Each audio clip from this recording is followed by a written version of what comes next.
पैसे से जो लोग निकल रहे हैं, पढ़ करके निकल रहे हैं, तो आप समझ सकते हैं कि उनकी ज़हनियत किस तरीके से मुतासिर हो गई होगी। लेकिन कसूरवार वो नहीं है, कसूरवार हम हैं, हमारा मुआशरा कसूरवार है इस बात का कि हम अपने मदारिस को वो पैसा दें जो पैसा हम अपने बच्चों की तालीम और तरबियत के लिए इस्तेमाल करते हैं। ये हमारी कमी है और यही वजह है कि आज पूरे हिंदुस्तान में इस तरीके के वाक़यात रूनुमा हो रहे हैं। अभी गुजरात के जूनागढ़ में जिस तरीके से जो मामला सामने आया है, वहाँ के एक मदरसे में कई दर्जन बच्चों के साथ जिस तरीके से गंदे काम किए गए हैं, ये निहायत ही शर्मनाक है। और अक्सर ये खबरें मदरसों से आती रहती हैं कि वहाँ पर बच्चों के साथ गंदे काम और गलत काम किए जा रहे हैं। और ये लोग सभी लोग, ये आवाम जो है हमारी, ये अच्छी तरीके से जानती है कि आज मदरसों का स्ट्रक्चर कितना बिगड़ चुका है। इसके बारे में सूफी खानका एसोसिएशन ने तमाम मरतबे हुकूमत को लिख करके दिया और हम लोगों ने मदरसा सुधार के लिए भी तमाम बातें की थी। अभी कुछ दिनों पहले हम लोगों ने,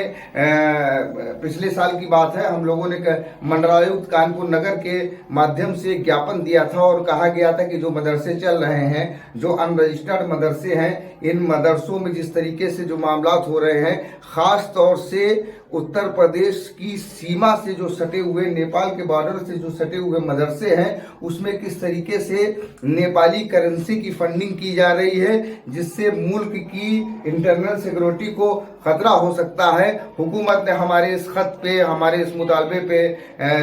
इंक्वायरी की थी, तो उसमें बहुत सारी चीज़ें सामने आ गई हैं और उत्तर प्रदेश सरकार उस पर लगातार काम कर रही है। हम ये चाहते हैं, ख़ास तौर से अपनी आवाम को ये कहना चाहते हैं कि हम भी इस चीज़ को देखें, हम भी अपने मदरसों को सुधारने का प्रयास करें। हम अपने मदरसों में अपनी पाक साफ कमाई लगाएं और साथ ही ये देखें कि कहीं ऐसा तो नहीं कि हमारे मदरसों में हमारे बच्चों को जो सिलेबस पढ़ाया जा रहा है, हमारे बच्चों को जो चीज़ें पढ़ाई जा रही हैं, वो आम सोसाइटी के लिए ठीक नहीं है। आपको एक बात मैं बता देना चाहता हूं कि राष्ट्रीय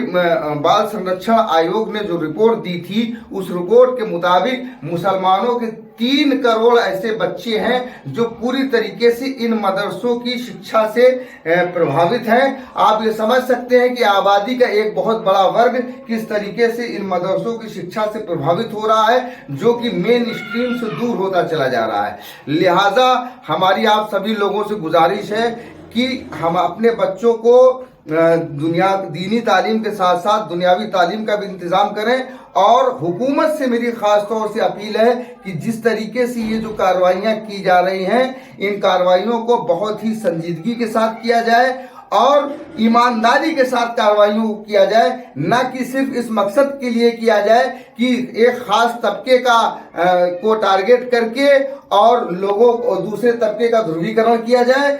मदरसों को सुधारने के लिए जो राष्ट्रीय बाल संरक्षण आयोग ने और तमाम बुद्धिजीवियों ने जिस तरीके की अपीलें की हैं, जिस तरीके की बातें की हैं, उस पर अमल करते हुए मदरसों का सुधारीकरण किया जाए और इसका राजनीतिक लाभ न लिया जाए। मुस्लिम समाज को भी हक है, मुसलमानों के बच्चों का भी हक है कि वो बगैर किसी के टारगेट किए हुए वो भी मेन स्ट्रीम में आए और वो भी अपनी ज़िंदगी को गुजारें, क्योंकि वो भी हिंदुस्तान के निवासी हैं, उनको भी हिंदुस्तान के संविधान और कानून ने बराबरी का हक दिया है। अस्सलाम वालेकुम वरहमतुल्लाहि ताला वबरकातुहू।